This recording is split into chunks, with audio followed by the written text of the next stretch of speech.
All right, so hey, Ed here. At Journey Talk, we're referring to 2022 as the year of meeting unlikely people. It's a chance to maybe get intentional about expanding our people universes. So today, we have the pleasure of meeting and chatting for a brief while with Millie, who is in Miami, Florida. Hey, Millie, how are you today? Hi, Ed. So nice to be with you. I just see on the back, Dream On. I'm not sure if it was the song or... Let's dream on together. Yeah. So let's dream on together. Well, let's go right there, Millie. What are you dreaming of? I feel that each time I'm trying to think about my dream, I'm not dreaming anymore. So when I'm tapping into a conversation like we're having right now, my mind is dreaming about whatever happened between your question and my answer, where I'm going to, what I'm paying attention right now when I'm talking to you. And that's part of my dream. The dream stops actually when fear comes, because that's where I have to push it away, because that's my resistance. Yeah. And so the bigger I put space around me, inside of me, the more it allows me to dream. But if I need to answer your question, to be a little bit more down to earth and less into my my inner world, I would say to accomplish what I need to accomplish in this lifetime, to be in service and in response to human suffering in any way that it means. And most of the time for me has been to be present and listen carefully to people, because I realized that it's my own kids, other kids, older people, myself. We need to be heard. We need to be heard. And things are going so fast that sometimes my dream is said, okay, let's all be together right now. Let's stop for 1 hour during the day and just being present, whatever arises for you. What are you needed now, other than making money? Or what are you needed really, truly, if you didn't have any fear in your life? Even if we come back then and life is going to be difficult, it's just touching base. And so my dream is that I can just work for myself, Ed. I cannot do the work for anyone else. So by the end of my life, I want to say, Millie, you did everything you felt right for you at that moment. And of course, making sure that whatever I need to do as a mother, because my kids are everything for me, I did it. That's really my dream. And then dream about whatever happened after, because I think nothing is finished. Yeah. What is something about you that would surprise people? I have a smile because, as much as, we're very complex. As you said, there is this uniqueness that you try to bring in your show, in your life, in us, community, sharing things. We're very unique. And you may be someone today, this is who you see and what I'm saying and my story that I'm telling to myself and I'm telling you, but there's so many layers. Yeah. So what I would say is, talking about your show, about the journey, maybe it would be interesting to see where I'm coming from. That, it start with Inquisition in Spain, being kicked out from Spain, going to Greece, then Turkey, then having my great-grandpa from Egypt. Egypt moved to Argentina. Argentina, go back to Egypt, where both of my parents are born, and moving to Switzerland, where I'm born. So the journey is interesting. So now the part which is fun about that is that we have this Middle Eastern flavor in our family. And it came straight back to my two sisters in Switzerland. And when we see each other, you remind us how much living with food, good food and taste and music and dance, our, I would say sensuality, not sexuality, sensuality that come from these countries, the spices, the culture, the family, the being together, which it's part of me too. So there is this very disciplined way of life that I'm having today because I learn. But at the end of the day, this is part of me, and you don't really change people, right? You learn.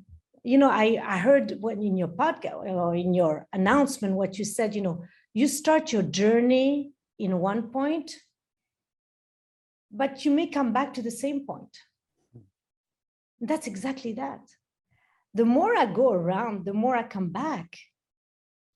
And so that's part of me where you said, you know, you're something different is that, yeah, I may meditate and practice and walk the talk and trying to be present all the time, but I know how it is to have fun, to dance, to love to be with my family and cook and food. And so it's also interesting for me to share that with you, to realize that we are a mixture of everything, you know. When you think back through that journey, and maybe think back to a time when you were maybe even in your formative years, whenever those are, I know we're still forming, but was there an event or a thing that happened or you observed or experienced that that really changed you, and to this day it's part of, you know, who you are and your DNA and how and why you make choices?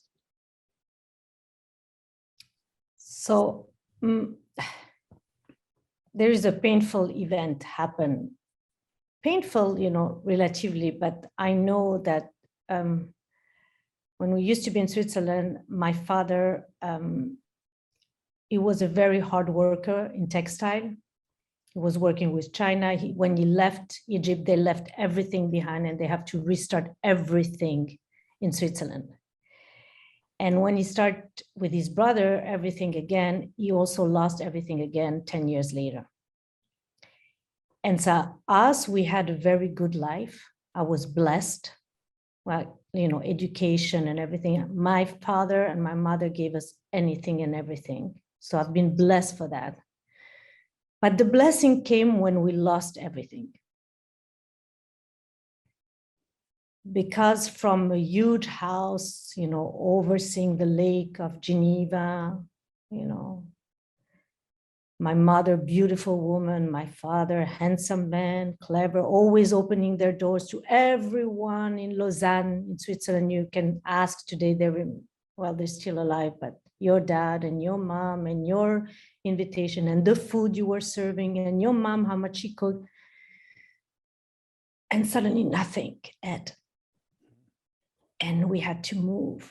We were three sisters and was okay. It's not that we didn't have a shelter, but the suffering of my father not being able to provide to his family, and the suffering of my mom, although my mom, you know, she used to work in a kibbutz. You know what is a kibbutz in Israel? Absolutely. In the farm, to pay her own study because she lost her father when she was 3. So there is a lot of let's say my parents suffered, but they knew how to come back up. But me as a kid, I didn't know. I didn't have that resilience. I didn't have that bounce back. So that's why I said it was a blessing for me, because yes, we're born in that, but we're not staying in that. Hey, Millie, wake up. And so at that moment, I said, okay, it's time for me to realize, wow, life is not, happiness is not the money. Oh no, happiness is what I'm going to find through my journey, every moment. And I can talk like that right now. At that moment, I didn't talk like that, but you wake me up. Yeah. You wake me up. How old were you? 15, hormones, Yeah. first boyfriend, identification, who are you? And then suddenly, oops, okay, who I am. Continuing to study, my dad just, keep paying for us to have the best private study. And I don't know how he did, honestly, because I have 3 boys today. And I said, wow, what a commitment, what a, he was, and he is, he gave everything. So, yeah. I don't know if you've read any of Daniel Pink's work. No. Okay, so he wrote a book, I think it was called Drive, about motivation. He's written a few books, but this latest book is about regret. He says that we often like to say, oh, I have no regrets as we go about our lives. And he's like, no, that's the wrong approach. Regret is actually something that's really useful to us. It makes me think about your experience and your journey. Is there any part of it that you would want a chance to do over? Let me take another shot at that. And what has that experience, do you think, taught you? I go with regret because of resistance, not wanting to hear my scary voice because I was scared. And I was raised in a place where there were risk adverse, my parents, for us. So even a sleepover at a friend, we couldn't do. They all come in our home, it's safe. So this adventurous, curiosity, traveling, all of that never really happened. So the regret of not listening a little bit more carefully to that scary voice, that would probably open me a lot of doors. Even it was, when you talk about adventure, it doesn't need to be big. For me, an adventure would be just to take the bus by myself. Right. Just to walk alone at night by myself. That was scary. Never happened. So regret not trusting that voice. But again, he wouldn't let me where I am today, probably. The exploration came even very late. So you came to trust the voice. It sounds like you came to take on that adventure. Yeah. Still fear, still. I think but the fear and me becomes more friend. We start to create that relation. How are we going to live together? And this inner journey gave me when you talk about inner journey, it's like, what are you talking about? It's really when I discovered that I can sit and be inside of me, looking at, what it looks like, a mountains, what it looks like, your home, your husband, your kids, your loved one, how they look like. But when you go inside of you, you don't know how it looks, your ribs, your lungs, your liver, your heart. You may see some of them, on TV or things like that, on documentary, but do you really know what's going on inside? I had a lot of curiosity because it's my sensation who guide me in my life. I trust that more and more, the body. And so when I'm calming down my mind, I'm able to tap in that wisdom of my body. And so when I go through that, sometimes I'm tracking, lungs and things, and even the nails, the skin, all of that. My vertebra, one after the other, my pelvic zone. You're making me sit up taller. Yeah. And all of that, our bones, structure, straight, hold us. I have a lot of respect for that, because without that, we wouldn't be there, able, as you said, to stand up and feel I'm alive, allowing the energy, whatever it is, to come in and out. So I'm exploring. And I don't know, my imagination go with that. And what I know is that I'm able to pay attention to the contraction, the bumps on the road, the fluidity, the emotions, through the sensation. My experience showed me that the more I pay attention here, the more it shows off. So I would say it's untangible. And people's going to look and say, what do you talk? So people who are connected to some awareness, energy, collective consciousness, however you want to call it, omnipresence, nature. There's many ways to be connected, right? There's many ways to connect to each other. We're not the same. We don't have the same practice. We may not have any practice. We may just pray. We may not believe in anything untangible. But we know we're here now. And so when you know you're here now and alive, and understand that life is joy and pain and everything, and we're not one or the other, then to make it simple, I think it's just the energy, understanding the energetics that we're living in. You and me right now are connecting. Can we put words to it? Not really. Do we feel something? Oh, yeah. But if I start to describe it, I may mess up the whole journey right now. Stop this fluidity that we're trying to, this is what the exchange, right? Yeah. How do you see your work in being in the world as you are, and to use the Steve Jobs, making a dent in the universe, is his thing, making a dent into the challenges we seem to be having with one another? When you talk to me, I feel a lot of sadness.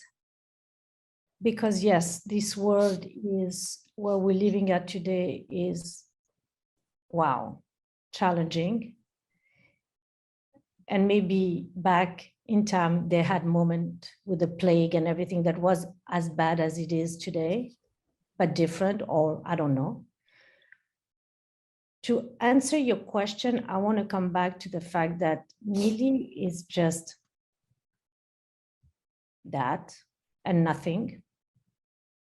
Grain of sand on the beach, right?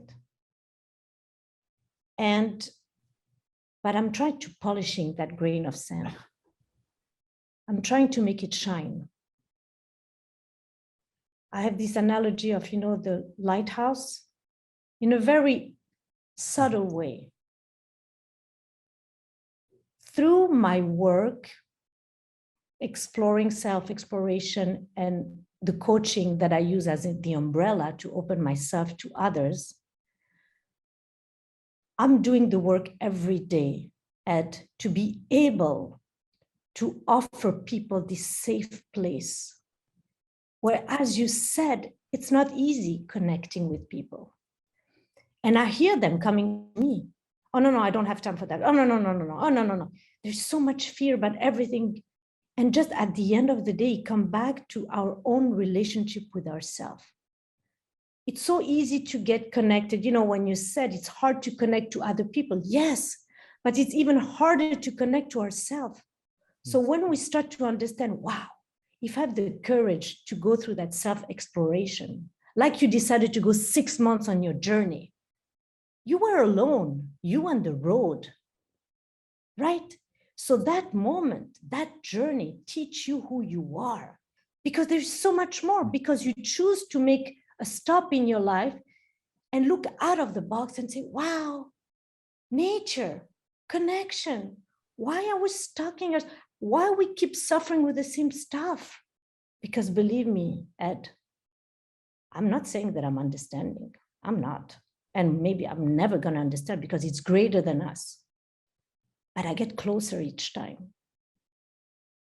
And that gives me the chance to be able to connect deeply with people if they want to, because it's still, I'm not going to change them. It's up to them to do the work, right? What is that value of self-reflection, if that's the right phrase to it? And where would someone start if it's not a practice they're used to, or if it sounds selfish.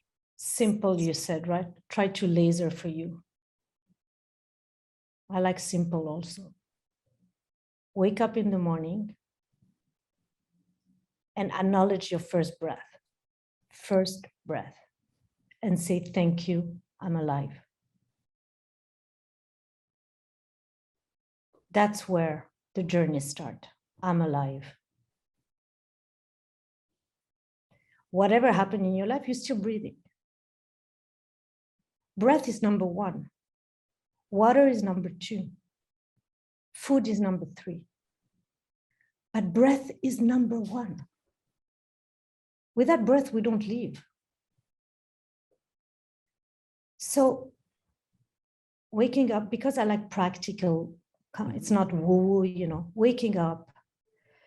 And that's exactly what I'm doing. Let me share. So I wake up in the morning and I just breathe. Every morning I say, thank you, God. You thank you, nature, whatever you want. And I'm breathing and I let arise whatever arises at that moment. I'm not trying to go in my thinking mind, just let arise whatever, my dreams, whatever happened. And then I love to stretch my body.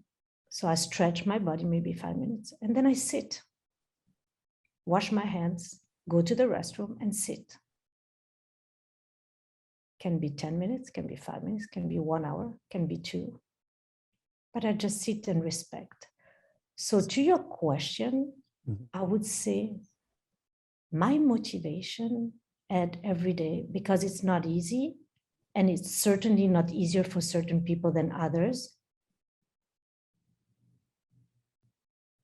I don't know why I have homeless people come in my head, because here in Miami, the hood is right there. And I'm living in an apartment, beautiful apartment. But I can tell you one thing. I'm thinking about respect. That's what I'm thinking about. Of course, love is always there, but we don't even know what does it mean love. Except when we talk about love, we have some, butterfly and happiness and joy inside of us and feeling of openness. But respect is respecting your breath. Respect that even if you're on the street today, how can you do with that? What can you do right now to make your life a little bit better? I have no answer because I was never in the street. But why I'm talking to you about that? Because the other day I was talking with someone and I say, it's a choice to be in the street. And he said, no, it's not. And I start to say, yes, it's a choice. You can go and start to move and do, what needs to be done. And he said, no. And he looked at me and said, I was homeless. And I know what I'm talking about, Millie. And so suddenly I said, we don't know anything until we experiment. And my experience, we may have exactly the same life. My experience is not the same than you had. So to come back to your question, I would say, wake up in the morning, experiment your breath, start to create that relationship of love with your breath. Imagine it's someone you don't know and you just discover for the first time. And get closer and closer and closer and closer. And there's 2 words that I keep repeating to myself. Be gentle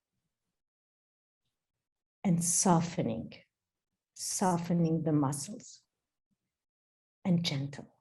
Even during the day when you talk, right speech, right thoughts. Keep yourself in a very spacious way. No judgment, no attachment. What brings you the most joy right now?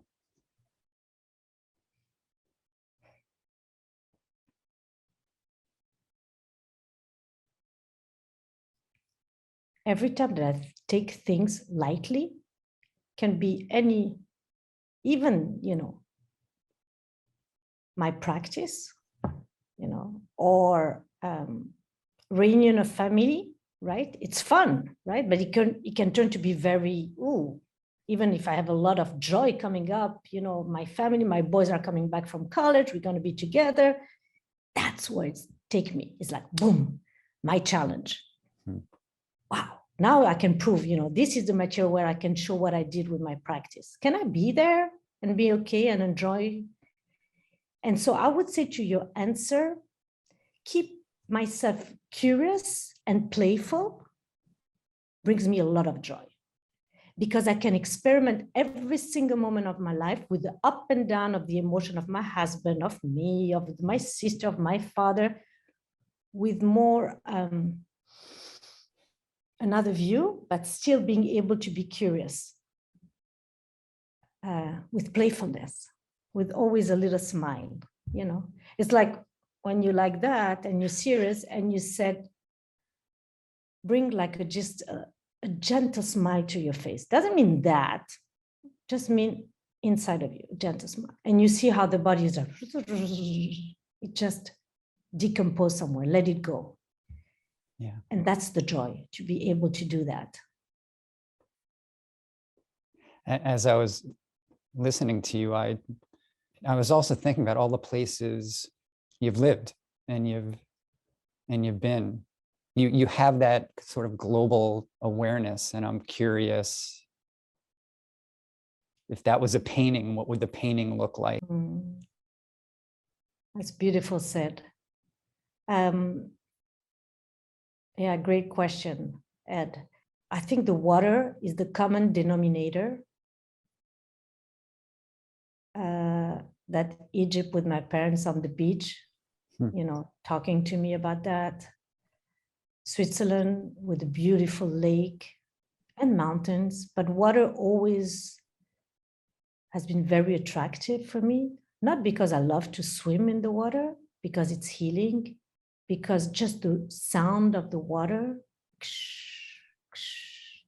the water element is also a lot related to the second chakra and the groundness and relationship and power. So all of that is just like, and Miami is the water again. I said to my husband, I need to see the ocean. I need to see it, because I'm so used to see it. That's where I keep dreaming when I was young, is looking at the lake and the sky and say, wow. And all my dreams were crazy. I mean, I had dreams amazing, that my Prince Charming is coming one day, he's alive, I don't know where he is. And that was my place of calmness. Mm-hmm. So water is very important. Are people wherever you go? Wherever you've been? Are people?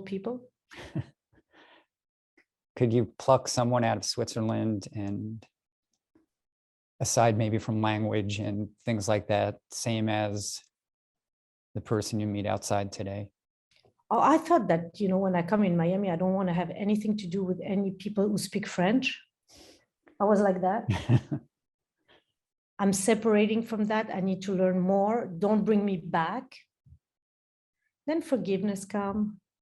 Then, understanding. Then, okay, I'm still who I am. As I told you, we start our discussion. The journey, come back where you at. Mm-hmm. I reconnect with my friend in Switzerland. I've never been a good friend, because I believe that we can stop speaking for 1 year and still being the same. But some people want more than that, and I respect that. And so I start to reconnect and said that we're on the phone and we laugh about exactly the same thing. And I didn't change. I know more about myself, but I know how to respond differently in life, take it less personally, having more fun. I'm talking about joy and fun. People are people, and why we need to define that? Why we need, again, let's have fun. Let's open ourselves. Let's not categorize. Let's not tag anything. Yeah. It said the Zen, they said, fresh eyes, beginner's mind. Look at your dear one like it's the first time you met them every day. Switzerland, it's a beautiful postcard, So everything is regulation, the country, the people, the rules, the streets are impeccable, although it's changing now, And then suddenly you come in Miami with this multicultural, aspect of, and it's, I think that's probably the word I would end up with. It's flexibility, and adaptation.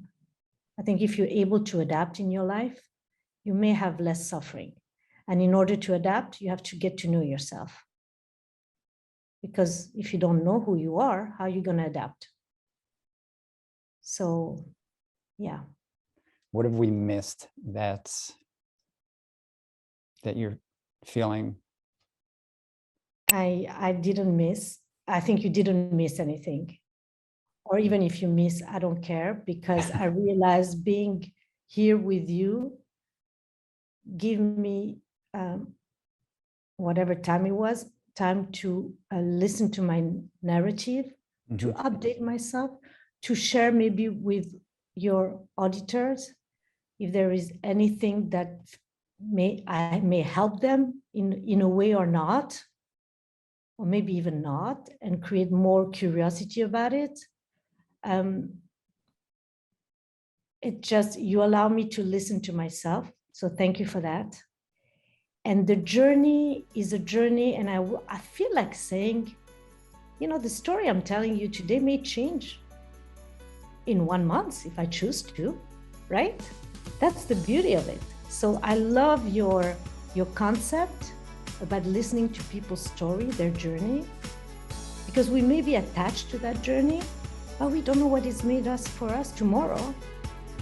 But it allow me, for example, now to dream maybe, right? The dream on that we go on that talk together. And I'm really thankful for that. So thank you, Ed.